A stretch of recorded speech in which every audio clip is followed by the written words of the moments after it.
옆에 분들하고 함께 한번 인사해 볼까요? 새벽에 좀 부탁드리면은 좀 그런가요? 우리 함께 한번 인사해 보실 때 함께함이 기쁨입니다. 함께 인사해 보세요.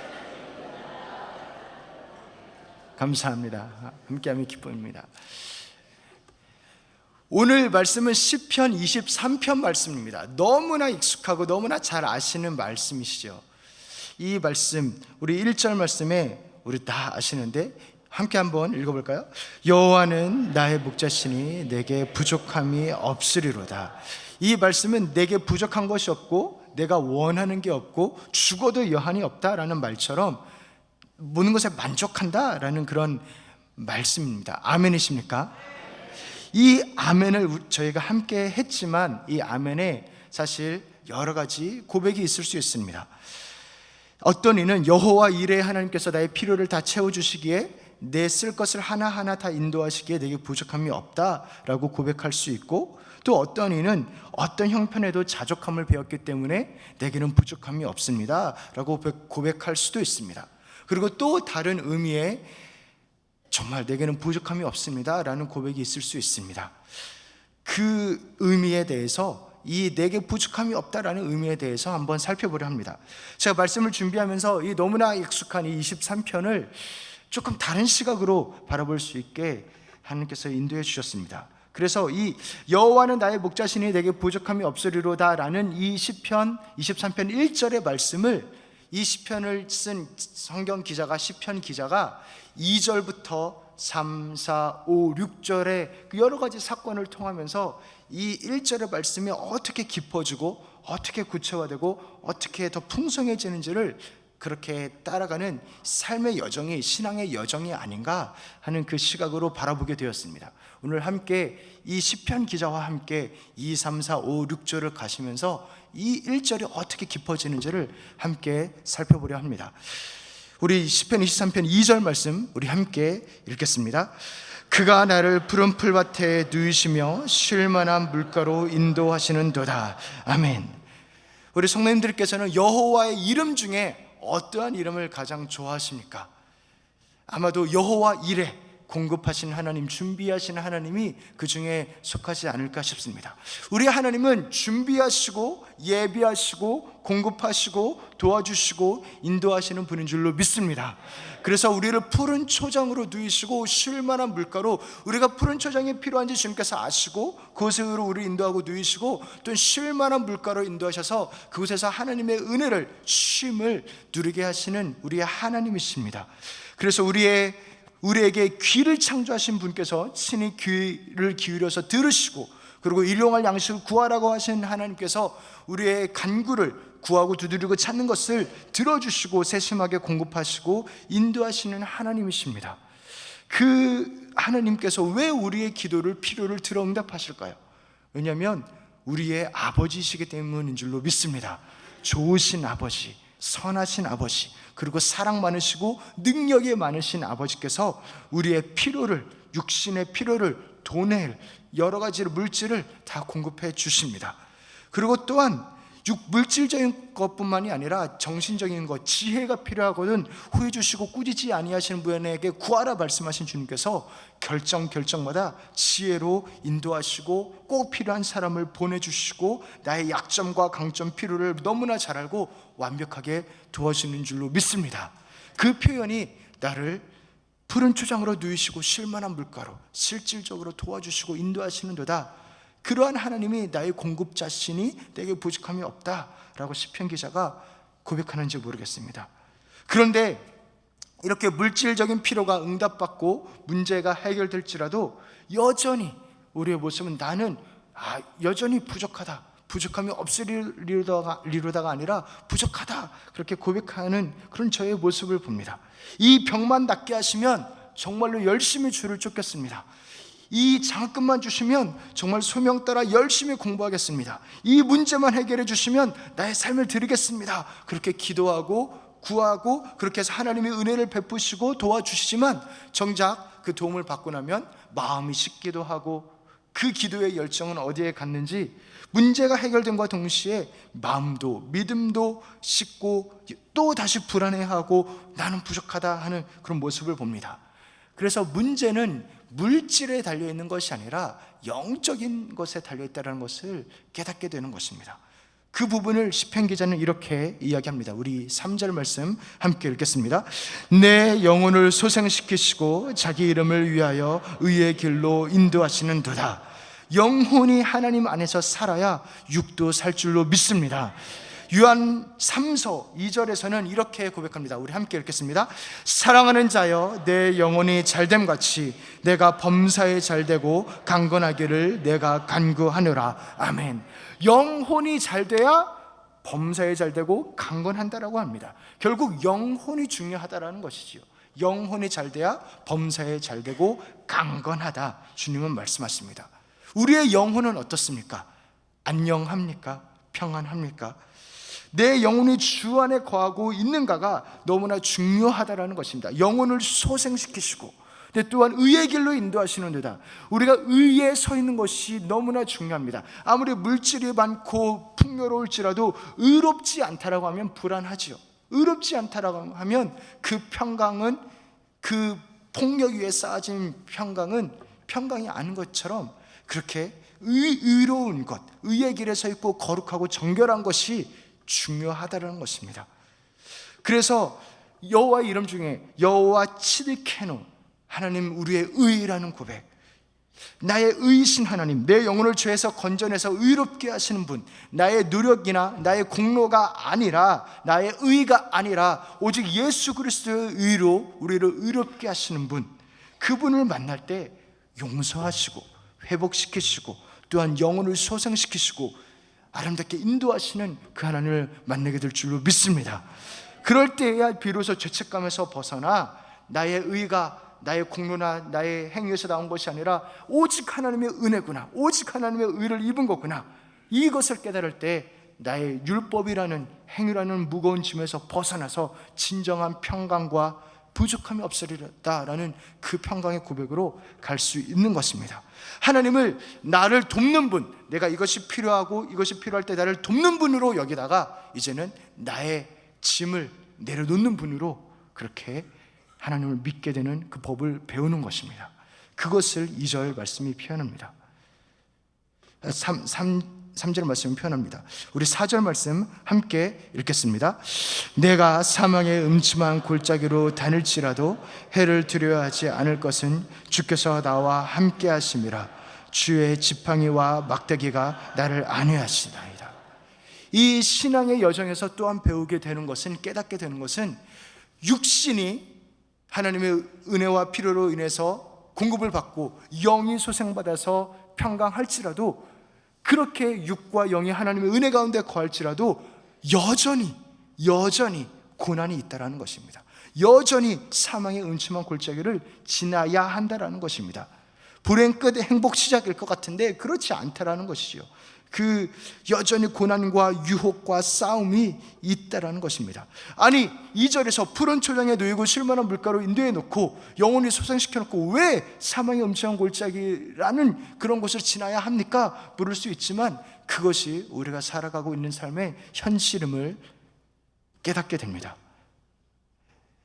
이번에 첸 전도사님을 통해서 그 기도 제목을 들었는데, 중국 어부의 한 청년이 부모님이 미국을 방문하셨습니다. 그래서 같이 함께 여행을 하는데 뉴멕시코에서 갑자기 아버지가 돌아가셨다고 합니다. 얼마나 황당하기도 하고, 그 현실에 어떻게 그것을 받으려 합니까? 너무나 감사한 것은 그 부모님이 하나님을 믿으시는 분이어서 그분이 어디에 그 천국에 가셨는지는 믿는 믿음이 있다라고 합니다. 또한 한 청년의 아는 분의 회사 동료의 배우자가 그 루게릭병에 걸리기도 하고, 또한 한 동료의 아버지는 여전히 엄마를 때리기도 하고, 그렇게 안타까운 현실, 고통과 고난이라는 그런 현실 가운데서 우리가 살고 있는 것이 우리의 삶입니다. 사망의 음침한 골짜기가 반드시, 말 그대로 반드시 있습니다. 그러나 또한 반드시 있는 것은 우리 주님께서 우리와 함께 하시는 줄로 믿습니다.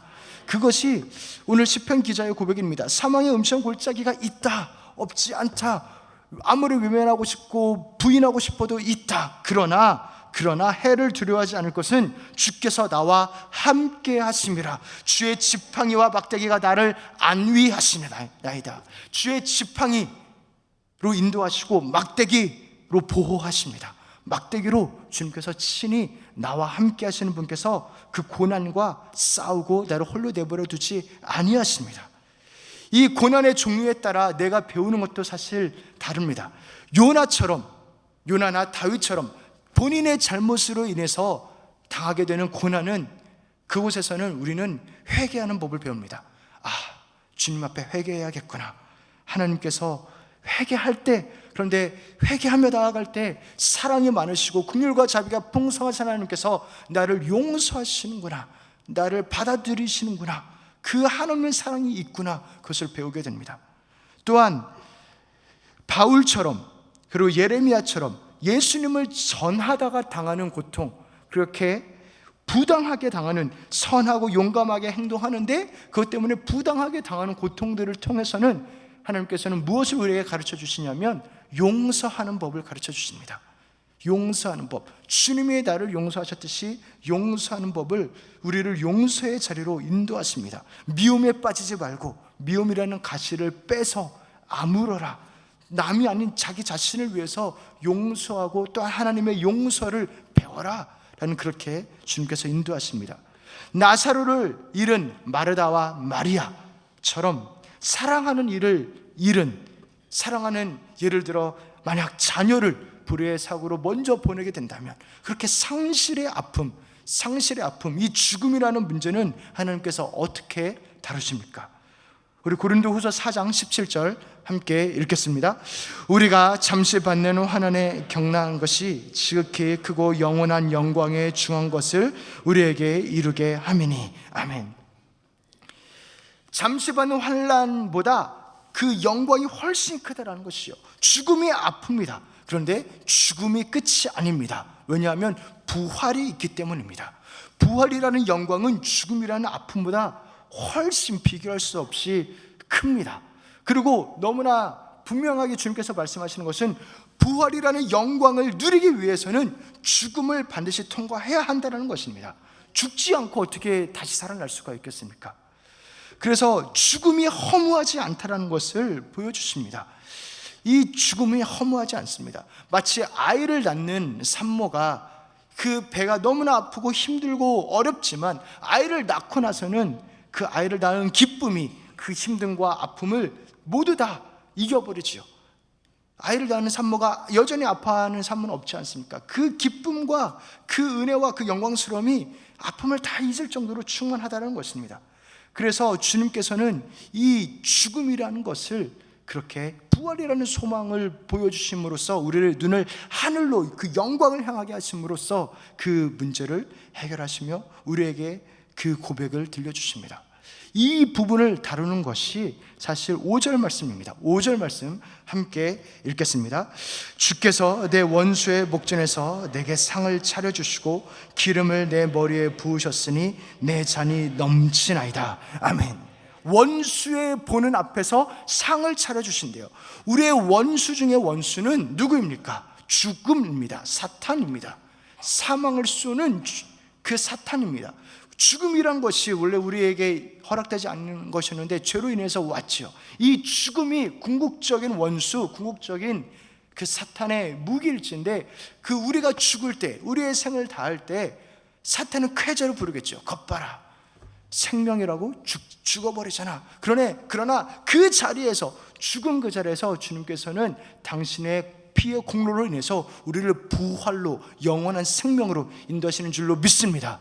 그러니까 원수가 보는 그 목전에서 상을 베풀어 주시고 머리에 기름을 부으시고 천국으로 인도하시며 내 잔이 넘치나이다.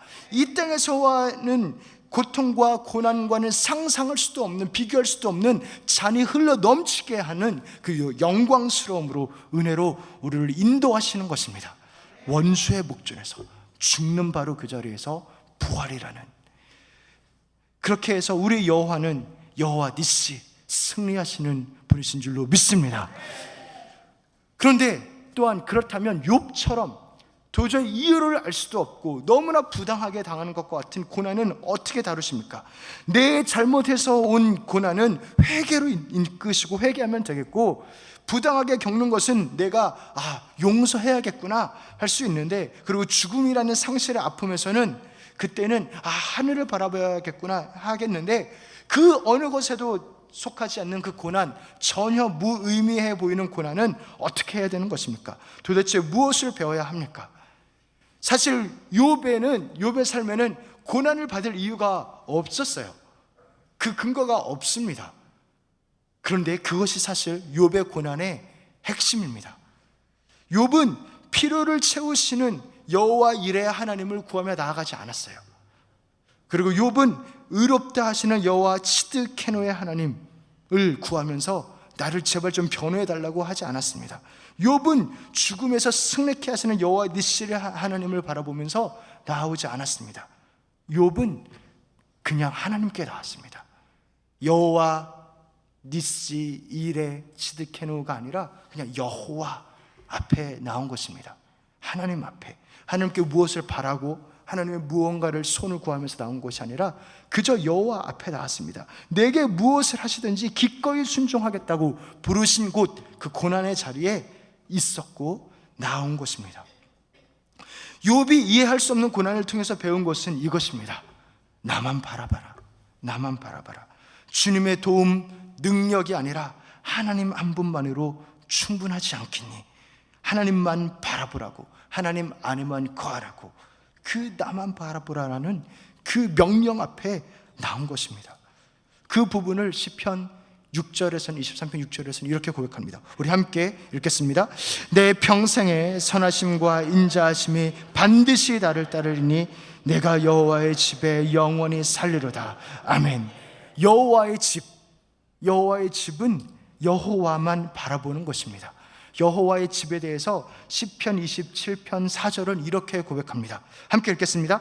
내가 여호와께 바라는 한 가지 일, 그것을 구하리니 곧 내가 내 평생에 여호와의 집에 살면서 여호와의 아름다움을 바라보며 그의 성전에서 사모하는 그것이라. 여호와의 집에서 우리가 하는 것은 여호와의 아름다움을 바라보면서 그를 사모하는 것, 여호와만 바라보는 것, 그것을 하게 됩니다. 내게 부족함이 없으리로다 라는 이 고백을 푸른 초장, 쉴만한 물가, 그리고 또한 영혼을 소생시키시고 사망의 음성골짜기에서도 죽음 앞에서도 그렇게 하나하나 깨닫게 하시다가 결국에는 여호와의 집, 여호와만 바라보는 것, 내게 부족함이 없으리로다 라는 고백은 여호와만 바라보는 것이다 라고 이 시편 기자의 인생의 여정이 그렇게 삶을 통해서 말씀하고 있는 것입니다. 하나님께서는 마리아와 마르다 이야기처럼 마리아는 그저 주님 발 앞에 엎드려서 앉아서 주님의 이야기만 들었지요. 주님이 이렇게 말씀하십니다. 이는 좋은 편을 택하였으니 빼앗기지 아니하리라. 그렇게 하나님만 바라보는 것, 하나님 말고는 필요한 것이 없는 것, 그것을 주님께서는 우리에게 원하시는 것입니다. 교회 오빠라는 암투병하는 그런 부부 한 가정의 다큐멘터리가 있습니다. 딸이 태어나고 그리고 또 엄마가 암에 걸린 것이 발견됐습니다. 시아버지가 갑자기 돌아가셨습니다. 그리고 남편에게도, 아빠에게도 암이 발견됐습니다. 이들의 소원은 딸의 돌이라도 보는 것입니다. 그렇게 기도하고 그렇게 낫게 해달라고 치료받으면서 암과 사투를 벌이는 이야기입니다. 이 이야기는 욥기라는 한 구절들을 보여주면서 그들의 그 가정의 삶을 다룹니다. 이들의 대화에서 처음에는 그렇습니다. 이렇게 낫게 하시면 그렇게 해서 교회에서 간증도 하고 그렇게 낫는 것에 나아가다가 나중에는 암 환자들의 모임이 있는 거예요. 그 모임 안에서 이 부부가, 이 남편이 이렇게 인도합니다. 나도 처음에는 낫고 깨끗하게 되고 그런 것을 보였는데 지금은 다르다고. 하루하루, 말 그대로 하루하루 허락하신 시간에 감사하면서 오늘 하루도 내가 하나님을 바라볼 수 있고 하나님께서 무언가를 나에게 알려주시는지 그 하나님을 집중하게 되게 그렇게 인도하셨다라고. 그렇게 암 환자가 다른 암 환자한테 용기를 주면서 나아가는 그 모습을 보게 됩니다. 고난을 통해서, 고난이 있으면 집중하게 되죠. 아무래도 그것을 통해서 하나님만 바라보게 되는 것입니다. 그것이 고난의 목적입니다. 사실 그것이 고난의 목적입니다. 아이가 잠을 자다가 무서운 꿈에서 깨면 엄마 하고 찾지요. 이때 엄마가 무슨 장난감을 두 손에 들고 와서 오는 것을 기대하면서 사는 것이 아닙니다. 그저 엄마를 찾는 것입니다. 엄마를 보면, 엄마를 만나면, 엄마가 안아주면 그것으로 충분한 것입니다. 엄마면 되는 것입니다. 그 얼굴 보면 살겠는 것입니다. 그 심정으로 하나님께서는 이 시편 기자를 인도하시는 것입니다. 누구를 원하니? 무엇이 필요하니? 하나님이 도우시며, 맞지요? 우리 하나님이 일용할 양식을 채워주시는 분이십니다. 구하고 두드리라 찾으라고 하시는 분이십니다. 귀가 있어서 들으시는 분이십니다. 그런데 하나님께서는 어느 자리로 우리를 인도하시냐면 하나님 한 분만으로 충분한 자리, 하나님 한 분만 원하는 자리, 하나님 한 분만을 구하는 자리로 우리를 인도하십니다. 그렇게 하나님의 얼굴을 구하며 하나님 얼굴을 보면 아무 말도 안 하셔도 되죠. 이제까지 정말 대답을 듣지 못해서 너무나 답답했던, 내가 이해하지 못했던, 이해가 안 됐던 그런 억울하고 어려운 그 눈물과 아픔을 주님 얼굴 하나만 보면 다 해결되는 것입니다. 그래서 이 마지막 절에서 6절에서의 여호와는 나의 목자시니 내게 부족함이 없으리로다는 어떠한 뜻이냐면 이러한 뜻입니다. 주님, 내가 원하는 것은 주님 한 분입니다. 주님 한 분만으로 나는 만족합니다. 주님만이면 됩니다. 주님이 내가 원하는 것입니다. 근데 여호와가 내 목자시네. 그러네요. 그러면 됐어요. 주님이 내 목자신데 내가 원하는 건 주님 하나였는데 주님이 내 목자시니까 다 됐네요. 나는 이제 부족함이 없습니다. 나는 이제 원하는 것이 없습니다. 나는 만족합니다. 그 고백입니다. 그 고백. 나에게 뭐를 해주시고 도와주시고, 물론 우리를 도와주시는 분이십니다. 그런데 그것이 아니라, 그 도와주기 때문에 푸른 초장에 누우셨기 때문이 아니라 주님이 계시네요. 주님이 내 목자시네요. 그럼 다 됐네요. 그 고백, 이 고백이 시편 기자의 여호와는 나의 목자시니 내게 부족함이 없으리로다 라는 고백인 줄로 믿습니다. 사랑하는 성도 여러분, 우리 하나님이 우리의 목자이신 줄로 믿습니다. 여호와 로이, 그런데 더 중요한 건 여호와 뒤에 로이, 니시, 삼마, 이레 붙지 않아도 그분 한 분만으로 우리가 만족하며 또한 그분 한 분을 즐기며, 그러니까 청년들은 이렇게 묻기도 합니다. 아니, 하나님 한 분으로 만족하는 게 좀 지겹지 않을까요? 그렇지 않죠. 하나님 한 분이 얼마나 크신 분이신데요. 하나님과 동행하는 것이, 그분을 만족하는 것이 현실적으로 가능할까요? 아니, 가능합니다. 시편 기자의 삶의 여정이 그것을 보여줍니다. 우리가 그렇게 하나님을 사랑하고 하나님을 가까이 하고 우리 찬양대 고백한 것처럼 내가 아닌 예수 그리스도가 삶을 사는 그 귀한 삶 가운데서 하나님을 더욱더 풍성하게 누리시기를, 그 길을 묵묵하게 순종하시며 좁은 문 좁은 길을 걸으시기를 주님의 이름으로 축복합니다. 하나님 아버지 감사